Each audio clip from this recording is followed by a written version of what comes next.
Sir ఇప్పుడు ఈ ఆంధ్రప్రదేశ్కి సంబంధించినటువంటి ఈ బనకచర్ల ప్రాజెక్టుకి ఎన్ని లక్షల కోట్లు ఎంత అయితే వ్యయం అవుతుంది, ఎందుకు ఈ ప్రభుత్వం పీపీ పద్ధతిలో వెళ్తూ ఉంటుంది? మనకు తెలియదు. కొత్త విధానం వచ్చింది, అది కూడా సత్యమూర్తి గారికి ఆయన ఎవరు రామబ్రహ్మం గారికి తెలియాలి. ఇంత కాంట్రాక్టర్కి ఎలా తెలుస్తుంది అంటే మెగా ఇంజనీరింగ్ కంపెనీ ప్రభావం ఉంది దీంట్లో అని చెప్పడం జరిగింది వెంకటేశ్వరరావు గారు. మేము అంటే ఎలా చెప్పగలిగారు? అసలు టెండర్లే పిలవలేదు కదా అన్నారు.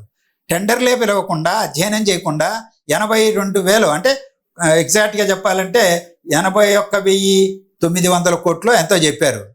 ఎలా వేసారు లెక్క? కాకి లెక్క. ఎలా వేస్తారంటే ఈపీసీ విధానం డాక్టర్ వైఎస్ రాజశేఖర రెడ్డి అమలు చేశాడు. దాని తర్వాత అమల్లో ఉంది. ఈపీసీ విధానం అంటే ఏంటి?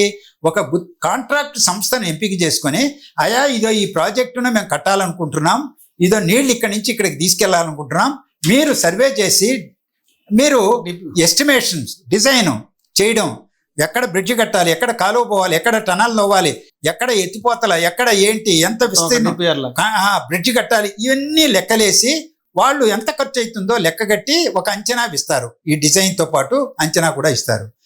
అలా ఎవరిచ్చారు చెప్పండి నాకు? ఎవరిచ్చారు ఈ ప్రాజెక్టుకి? మెగా కృష్ణారెడ్డి కంపెనీ ఇచ్చిందా, లేకపోతే గవర్నమెంట్ సెక్టార్ ఈరోజు లేదు, అది నిర్వీర్యం చేశారు ఆ సెక్షన్ని. మరి ఈపీసీ విధానం కింద దీన్ని ఎవరిచ్చారు మీకు? చంద్రబాబు నాయుడు గారు ఎలా ప్రకటించారు ఈ వివరాలన్నీ?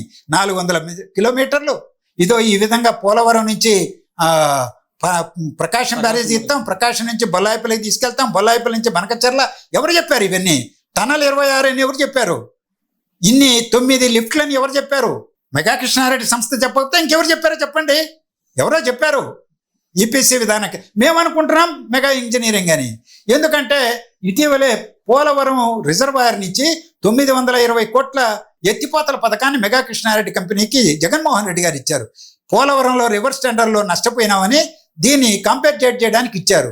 మరి ఆ ప్రాజెక్టు మూలన పడింది, ఇప్పుడు పని జరగలేదు. కానీ దాన్ని ఇప్పుడు ఈ ప్రభుత్వం దాన్ని ముందుకు తీసుకెళ్లాలని ఆలోచిస్తున్నారని వార్తలు వచ్చినాయి.